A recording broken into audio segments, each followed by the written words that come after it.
Good morning. Dear listeners, welcome to Linas Agro Group meeting with investors. I'm Emilia from Nasdaq Vilnius, and I'm delighted to be the moderator for today's event.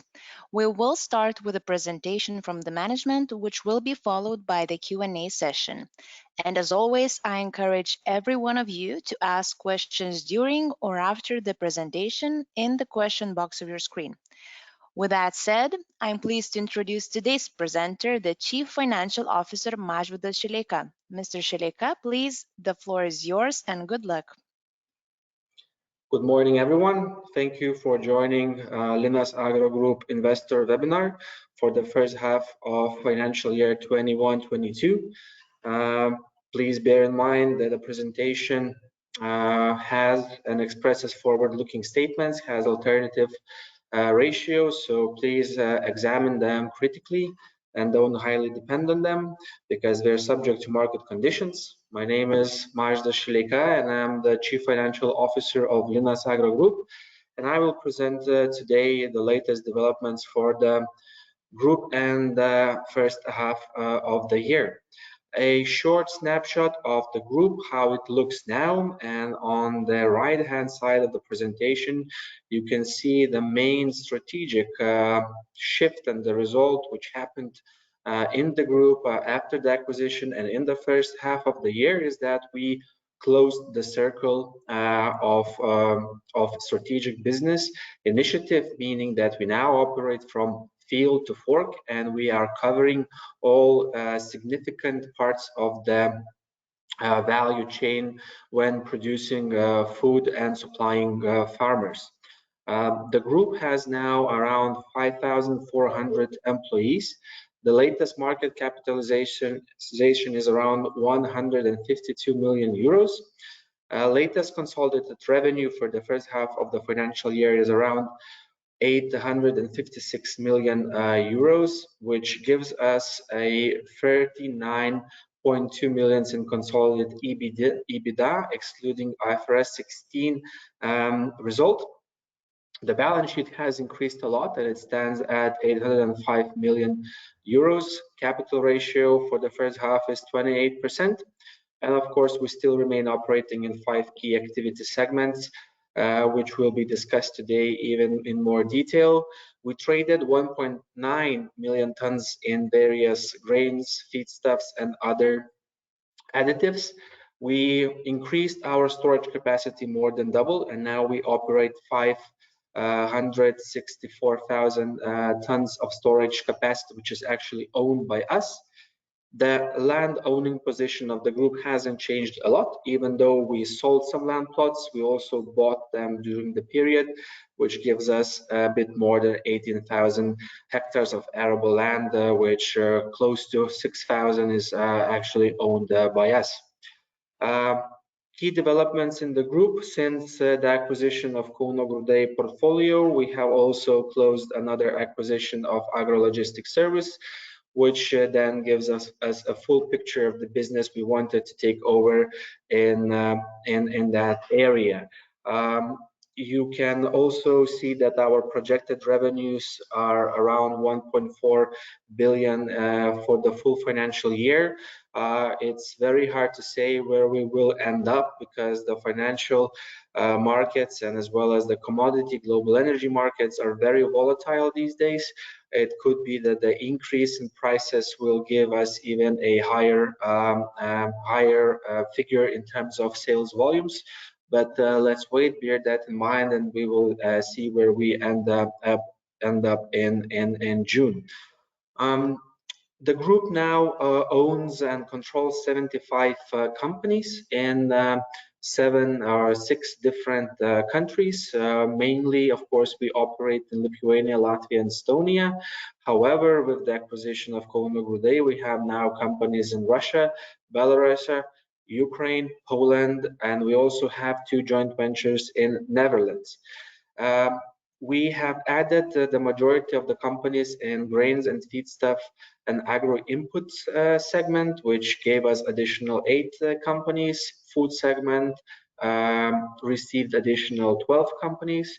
And we also have now quite a significant segment which is called Other, and it has now 5 companies operating there. There are no major changes in group structure since the first half of the year. We are trying to optimize the group structure as much as we can. So we are merging 3 elevator companies in Lithuania, which will be now operating under one brand, under one entity, which is called Linas Agro Group. We also decreased the number of companies in Russia. We had 3, we merged 2, and we have now 2 companies operating in the Russian market. I would like to go a bit deeper into the segments which were reported yesterday with the financial statements of Linas Agro Group. And I would like to start with the segment called Products and Services for Farming. This segment has been impacted by the acquisition of Kauno Grūdai. We added a significant portfolio of plant protection products, fertilizers, seeds, micro elements, and now the segment, as you noticed, actually has a more significant weight in terms of sales. It's around 22% of consolidated sales revenue. It also reported for the first half of the year a very nice increase in profitability. The operating profit of the reporting period is 25 million from this segment alone. And of course, we added additional geography where we operate in this segment. It's Belarus, and we now are, well, we have 2 companies actively working in the segment in that region. We also have a very good sentiment in terms of machinery sales, which is also covered in this segment, which gives us indication that the financial situations of the farmers after the season is really well. The second segment, which was actually not that much influenced by the acquisition, it is reported actually on a very regular basis. This is agricultural production. This segment hasn't changed a lot. Its main tasks is, of course, look at any efficiency gains. We're doing some modernization of milk farms. We are actively managing the land portfolio, and we have some green investment projects in the pipeline as a biogas product in one of our farming companies. The second segment, which was also influenced quite significantly by the acquisition, is grains, oilseeds, and feed. Here we now have a much higher or a more higher scale operations in terms of trading. This has touched our trading activities in Lithuania and Latvia in terms of Baltic grain and oilseeds. This segment also includes a feedstuff producer, which we acquired with Kauno Grūdai, which is based in Kaunas, and as well as companies in Poland. Russia operates in this segment producing feedstuff components, as well as in Belarus. This segment still contributes the highest part of our sales. It's around 60%. The result or operating result for the segment the first half of the year is around 0, and unfortunately the profitability of the segment has moved to the second part of the year. The regions where we still have the main focus is, of course, the Baltic countries, and our main focus in terms of synergies, operations, and business strategy is in this segment, as there is a lot of a big part of business where we have to merge with the existing Kauno Grūdai operations. The next segment, which actually also gained a lot of weight in terms of consolidated financial position is food products. We added a significant portfolio of new branded food products in terms of flour, breadcrumbs, instant food and meals, porridges, as well as we increased our poultry production capacity and facilities in Lithuania. As you have probably noticed, this segment is now much more significant in terms of sales. It carries around 20% of consolidated sales weight. Unfortunately, due to challenges in poultry part of the business, the operating profit is also around 0% for the first half of the year. This segment also brings a lot of synergies, and we started to implement part of them. Due to quite a challenging situation in the energy markets, we decided to optimize and concentrate our slaughtering operations in Vilnius Paukštynas, transferring them from Kaišiadorį. In terms of profitability, other segment, which is constructed from quite a lot of different business areas, gained more traction. It has produced 2 million of operating profit, and main contributors, of course, is veterinary, pest control, hygiene services, as well as pet food. This segment remains under scrutiny for ours, so this is something we are examining this year, how to continue on with these businesses looking forward. The main financial highlights for the consolidated financial performance is that we have significantly increased sales, around 80% growth. We are now in a period where we modified our sales structure. We have more sales coming from food segment, from branded products, and as well as from products for farmers has increased significantly due to a very high or big portfolio which we acquired from Kauno Grūdai as well. Balance sheet increased almost double in size, but we still remain in a quite solid capital ratio position, which is 28%. Our leverage level for the first half on rolling basis with a pro forma consolidated financial results of Kauno Grūdai is around 5.5. If we go a bit deeper into the financial results for the first half of the year, you can see that we have increased nicely our gross profit margin, which stands around 7.5 for the first half of the financial year. If you look back historically for the last 5 to 6 years, it's one of the highest results we achieved. But we also need to understand that we have quite a lot of volatility in terms of quarter to quarter in the financial statements, and this gross profit margin was already achieved without a lot of input from trading activity as well as food segment. Sales increased quite nicely to almost 850 million for the reporting period, and of course the highest share of that comes from grain, oilseed, and feed segment. However, you can see from the graph that that all the segments which were mentioned before has contributed much more this year since last year.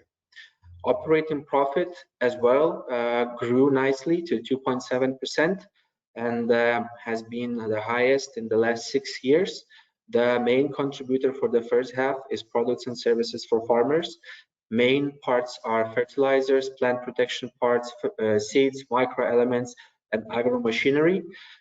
Please bear in mind that to evaluate the full scope of profitability, it would be good to look at the full financial year because we have some seasonality and we have some issues in terms of our reporting and accounting policy. And hopefully, and I see that we have good grounds in our trading activity, which also should give quite a good uplift for the end of the year. But we are evaluating the situation in terms of geopolitics and the situation in Ukraine, how that can impact the global commodity markets. Of course, this segment, grains, oilseeds, and feed, is also the segment which can be influenced the most by these events happening nearby us.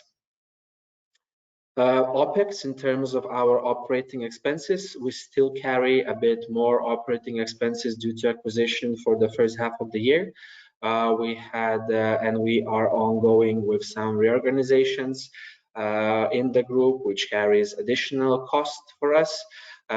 So I think we still have some space after this financial year in terms of OPEX looking forward. We would like to give you a glance how the group has changed since the acquisition. So we went through three main segments, sales, gross profit, and operating profit. The main highlights are that key revenue generator remained grain, oilseeds, and feed segment. However, regardless of 47% higher sales, segment share in sales structure has diminished. Trade was somehow complicated, maneuvering with lower yields and poor wheat quality, accepting price discounts due to regular test weight, while still sourcing the grain in inflationary market.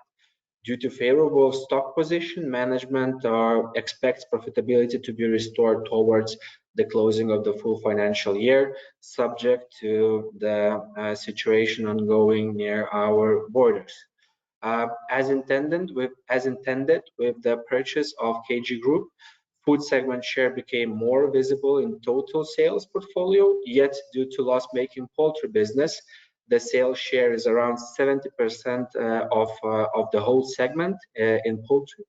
In food segment, did not translate itself into corresponding operating profit share. New food additions, flour, breadcrumbs, instant foods, which are around 25% of segment income, partly compensated the negative effects of poultry meat production. So the diversification already gives us a bit more stability and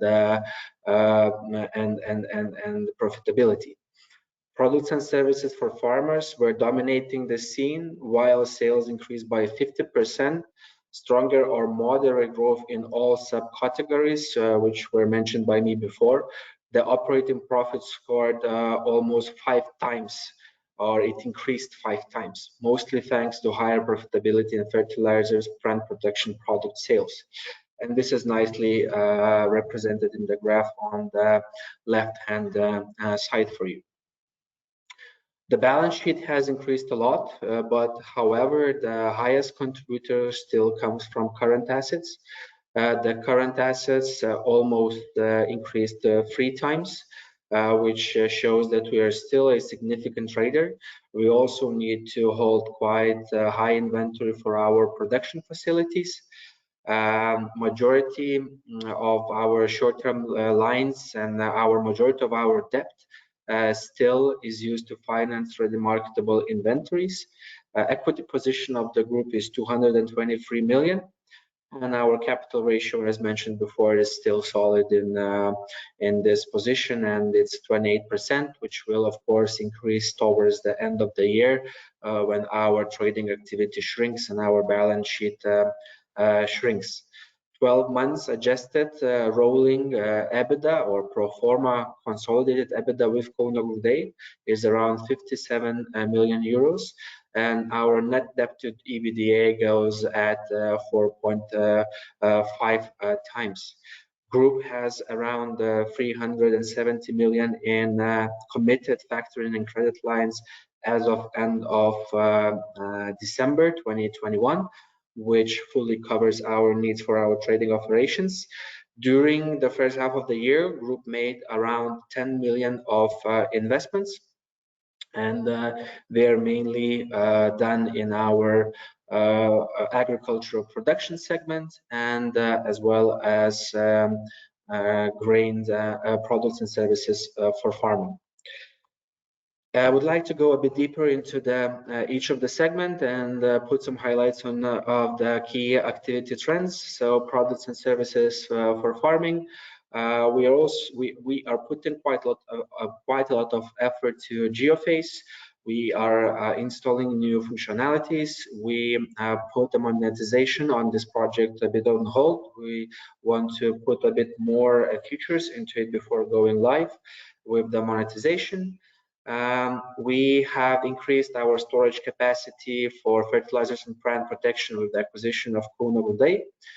And of course, as you can see in the bottom part of the slide, in the middle part of it, that we have a very significant growth in terms of sales in every product part. From certified seals to spare parts and service have nicely grew during the first half of the year. So if we can say that certified seeds, fertilizers, plant production and trace, grain storage facilities and farm equipment has increased from the acquisition part.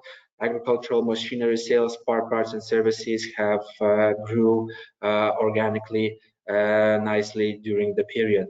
And of course, on the right hand side of the bottom part of the slide, you can see how the sales have increased, of course, due to organic growth as well as due to acquisition.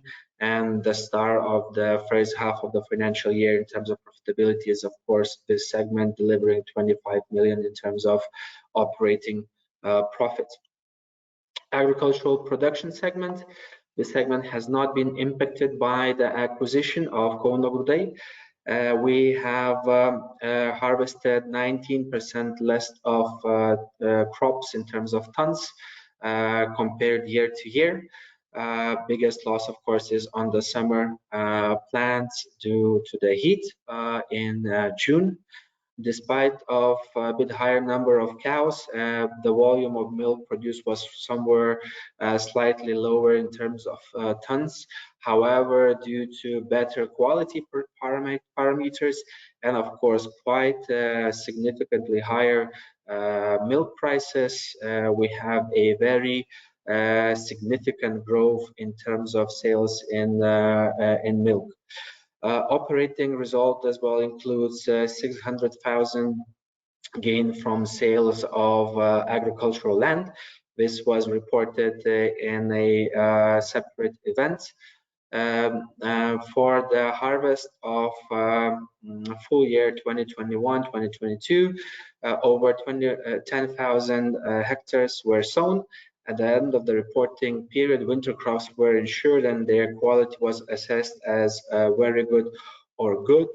The segment for the reporting period has a slight loss of close to 1 million due to the reason that the sales of grain comes with a little less in terms of profitability than expected and booked in the last financial year. I would like to move then to grain, oilseeds, and feed segment. This segment, of course, as you noticed, still is the highest contributor in terms of sales. However, the profitability of this segment is lagging behind. We have been trading quite a lot this period. The trading conditions were quite difficult. However, we see that the position of our trading book for the next half of the year is quite fine, and we expect that the profitability will come in the second half of the year. It's also quite connected with our accounting policy, and quite a higher cost of goods sold were actually reported for this period than we expect to be reported for the next period. Key challenges for the segment remain lower yields, poor wheat quality, and of course high price volatility, which is also now connected with the events in Ukraine. But if we look at our sales trends, they are nicely going up. Compound feed and feedstuff sales grew a lot, and this is mainly connected with the acquisition with Kauno Grūdai. Feed stuff production and feedstuff trade falls under this segment, and it was actually quite profitable for the first half of the year.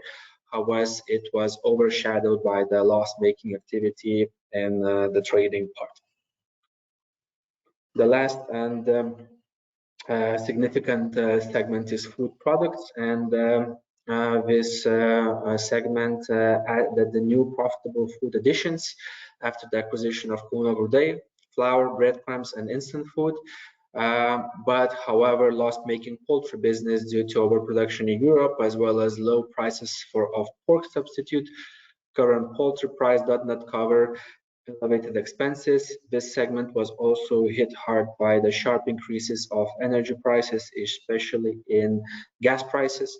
Looking forward, we expect that the consumption of gas will decrease naturally, even though if in the most or the worst scenario, the price of energy and especially gas will remain high.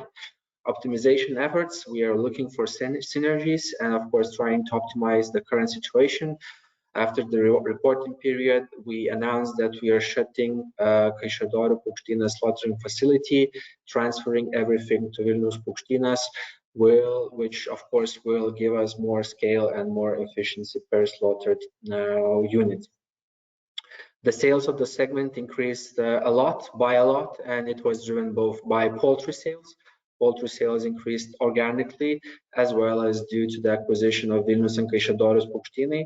However, new additions of flour mixes, breadcrumbs, instant foods somehow allowed us to balance the segment profitability and has almost covered the loss produced by the poultry part of this segment.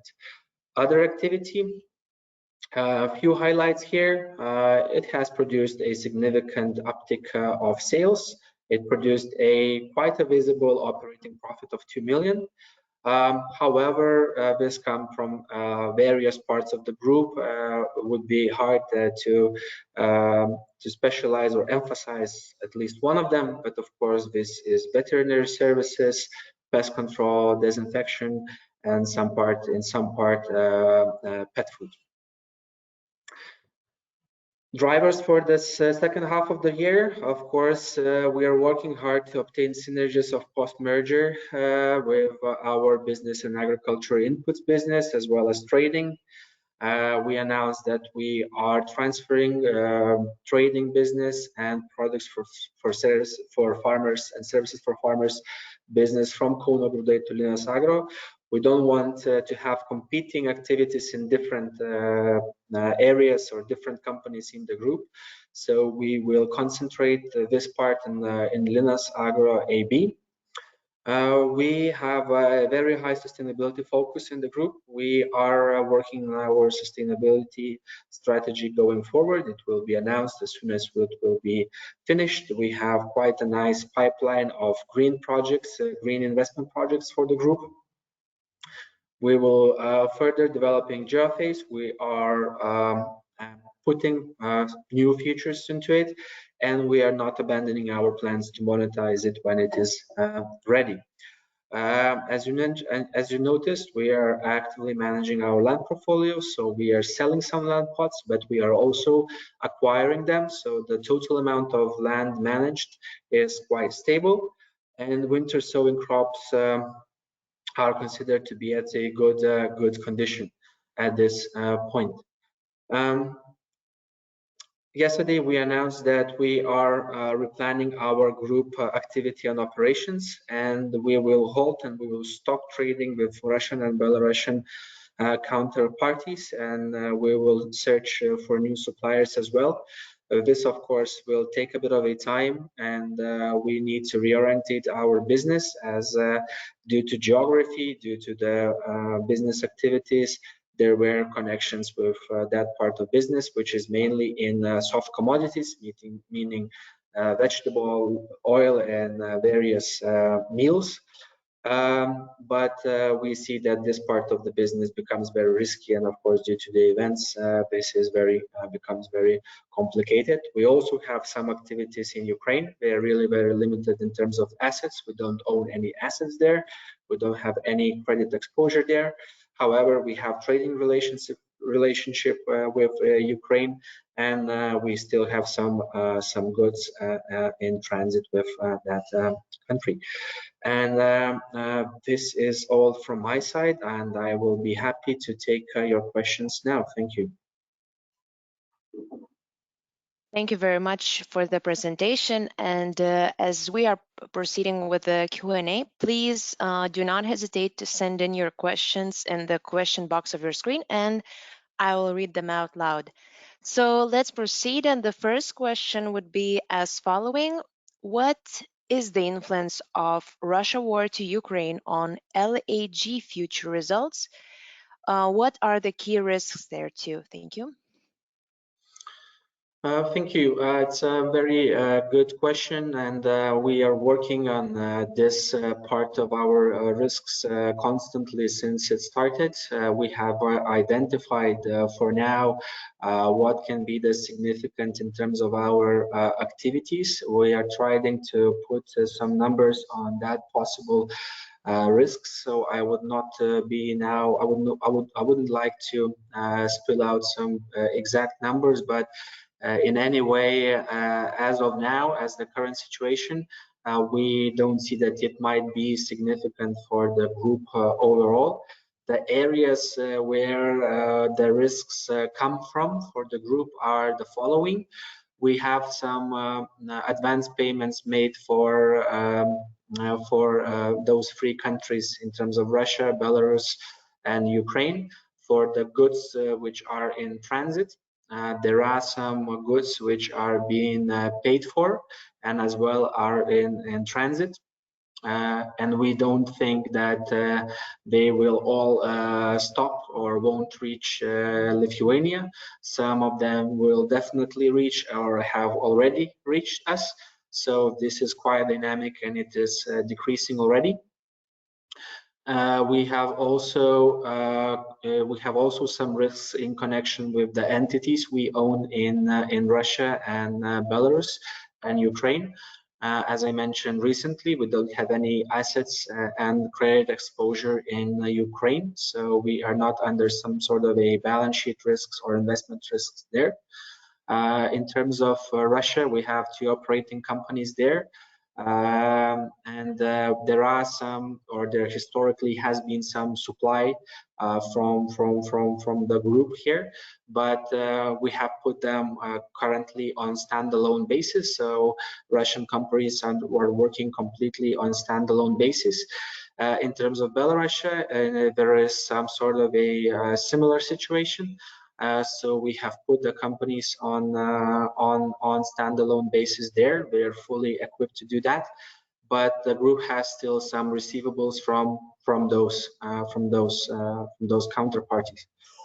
In terms of our balance sheet exposure and profit and loss exposure, of course, we have some currency exchange risk in our profit and loss statement because the two companies in Belarus and two companies in Russia operate in local currency. So if the currency locally is devaluating, it will have some impact for us as well in the consolidated statements. And it might be that in any very extreme situation, which is not the current situation, but we might need to reassess the position in our balance sheet for these investments. But these investments are not booked in very high numbers in terms of balance sheet, so any changes in that won't affect deeply our profit and loss statement. To give you some understanding, business in Belarus was before that quite difficult due to the sanctions, but it's good that the companies can operate on standalone. They are completely designated for those geographies. No, they are not export-bound activity. They are trading locally and selling goods locally. So this is something we can in a way contain. In terms of sanctions, the sanctions haven't touched the business that much. Of course, international transfers became more difficult, and we are assessing that risk. We are managing that risk, and this is one of the reasons as well why the trading with that geographies, meaning Russia, Belarus, was also being decided to discontinue for now. Due to the sanctions, so far there is no significant impact for the group. We have managed to prepare for that. Thank you very much for your long explanation. So let's proceed. And the other question would be as following. What would be an expected calculated effect of agricultural inputs in business consolidation inside the group, meaning Kaunas Grūdai Group and Linas Agro Group? We are in a position to calculate the final synergies which we expect to reach. And of course, due to the changes in the relationship or trading activity discussed in the previous answer, it would be very hard to pin a number now because, for example, the majority of fertilizers were, of course, bought from Russia until now, and we need to search for new suppliers, which can come at a different price and a different logistics position. But but the main result from the consolidation of activities in this part of the group will come from scale. In any way, we will be in a much higher scale when buying fertilizers, for example, when buying plant protection products or micro elements or seeds. So this will definitely in any way give us more economies of scale. We can give a much better offering for our clients, meaning farmers. And I think we will have one of the best equipped and the most professional team in the area in all three Baltic countries to service our farmers when we combine our businesses in terms of people, technology, service quality, and tools we use for the market. Thank you.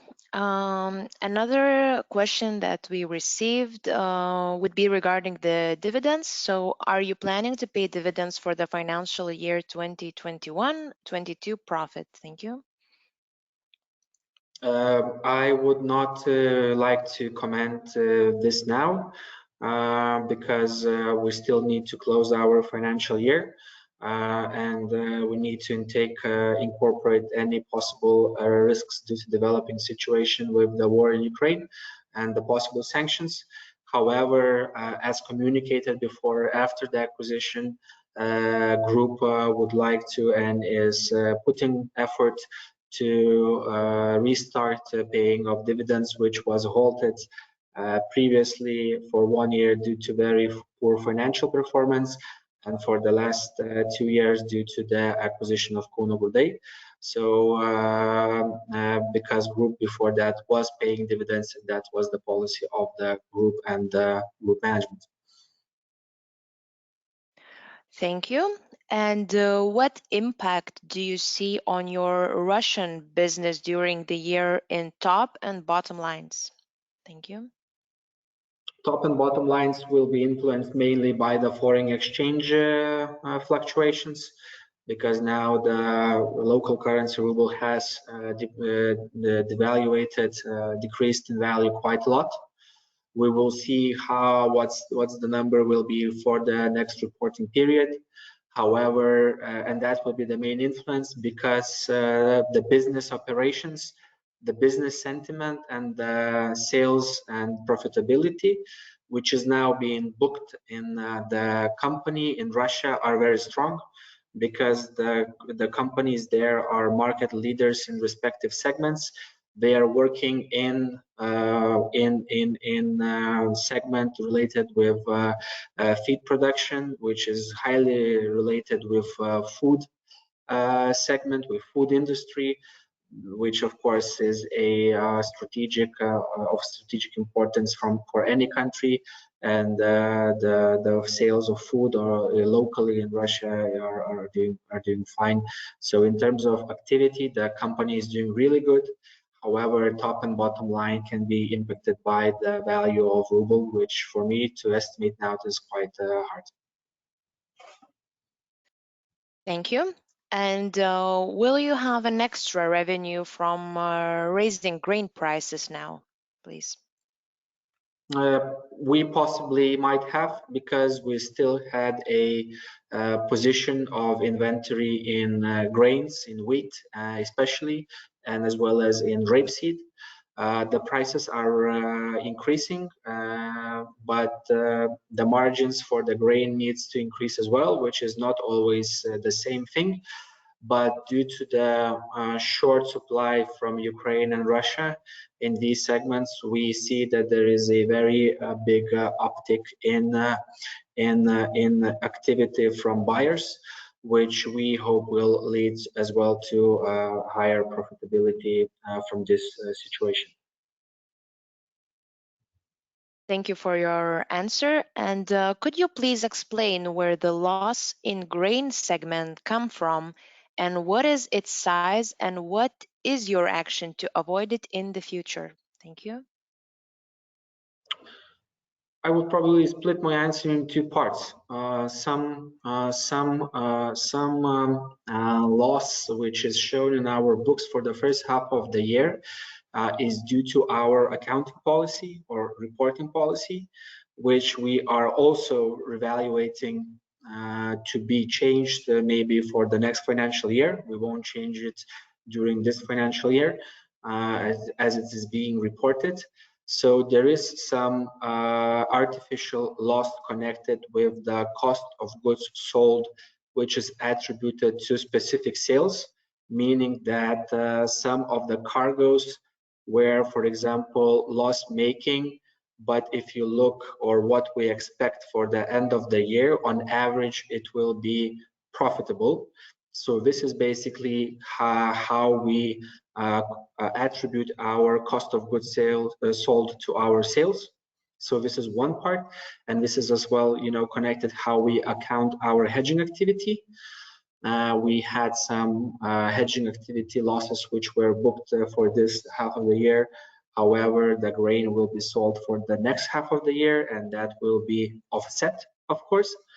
So this is the accounting part, and this is a very similar situation we had last year. We had a very similar situation regarding the accounting policy in the last financial year for the first half of the year.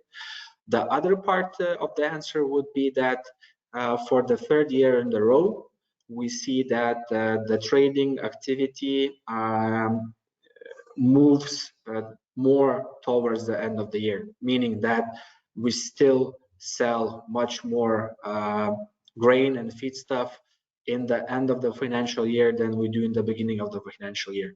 And this is mainly due to the market conditions, our trading strategy, and how do we book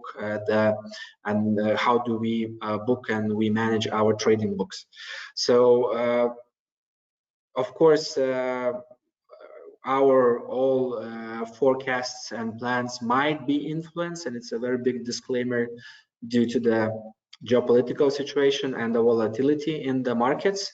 However, we expect that the full financial year should be quite profitable for this segment. And I think the segment itself should always be evaluated in the full year financial scope than rather quarterly, as the activity fluctuates a lot. Thank you. And could you please share any challenges or negatives due to the acquisition of KG Group, or maybe there are only benefits? Thank you. Of course, there are challenges, but they are mainly related in terms of how we operate as a group. We have expanded a lot, so we have to redesign and rethink our processes, how we manage the group, how we manage different companies. But this is something what we already actually probably went through for the first half of the year. We of course have some new segments, business segments, which we acquired, and where we are evaluating and see how they fit in our overall business portfolio. Can we get any synergies from that? But rather than that, our effort and all challenges and benefits come from the integration process, which of course carries quite a lot of pressure on the teams, as well as increased operating expenses. But we are putting as much effort as possible to finish the integration in the first 2 years after the acquisition, and not to lose any profitability or sales, suppliers, team members from a prolonged or ongoing integration process, because we also see that a very long integration process bears additional risks. So we are pushing forward as much as possible to get the result as soon as possible and not to lose anything on the go. Thank you very much. And as we still have quite a few questions left, please bear with us. And the following question would be, Is it possible to quantify the targeted kg cost synergies this year? Thank you. Mm, I'm thinking if I got the question right, in terms of how much we will save on the cost side with the KG synergies, I would not like to give you that number because, as I mentioned before, we are carrying now higher costs than previously, or just mathematically combining two companies. Due to the reasons actually for explained in the previous answer. We're pushing the integration quite fast, quite quickly. So this, of course, bears more costs in terms of consultant hours, lawyer hours, and all other. We are also have an increased activity of our own teams. So for now, the cost synergies are not evident. They will come after the biggest synergy parts in the trading, products and services for farming, as well as poultry.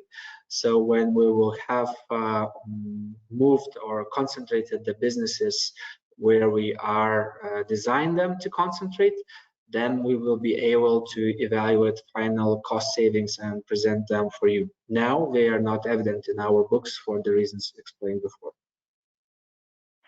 Thank you for your comment. And the other question would be, can product and services for farming continue to perform at 2021 level in the year 2022? Thank you. Probably not if unless the price conjunction remains the same. We need to understand that some of the margin or some of the profitability in this segment came from inflationary pressures. Some it came from lack of products in the market. Some of that came from a significant buying uptick from the farmers and our clients due to the reasons that there will be lack of products in the market in the spring due to all the rumors going on, regarding the geopolitical situation and sanctions. So it's a very big combination of a lot of different things. What I can definitely say and highlight is that in terms of scale and in terms of volume, all main segments have almost doubled or tripled in size, meaning that without the inflationary pressure or the increase in price, still due to acquisition, our, for example, fertilizer portfolio increased more than 2 times in terms of size. So we still while maybe the margins will decrease next financial year, we will be still in a better position than we've been before. The same goes for plant protection products, the same goes for seeds, micro elements, and for all the major parts of that segment. So the final level of profitability, I expect not to be the same for the next year, unless, we will have some sort of still volatility in the markets due to ongoing situation. However, in terms of volume, in terms of our market position, we are much bigger than previously. So this segment profitability will be higher on average than it used to be for Linas Agro Group before the acquisition. Thank you. That's a very good question. Thank you. And it seems that we have the last question for today, which is, what is represented by non-current assets in Russia of 2.7 million euros? Thank you. These are the investments for our these are the investments which a group represented in their financial statements for the assets in Russia. But rather than that, we don't have any other exposure than we acquired with Kauno Grūdai. We have 2 companies there which are producing parts of the feedstuff components which are used in the feedstuff industry. So rather than that, the group has no exposure in terms of assets. there is, of course, some sort of a trading exposure, trading activity with that part of the world. Thank you. So, as all the questions are answered on behalf of Linas Agro Group and Nasdaq Vilnius, thank you everyone for joining us today. The recording of the presentation will be available in the Nasdaq Baltic YouTube channel. Dear Mr. Shuleka, thank you and have a good day, everyone, and goodbye. Thank you, everyone. Bye.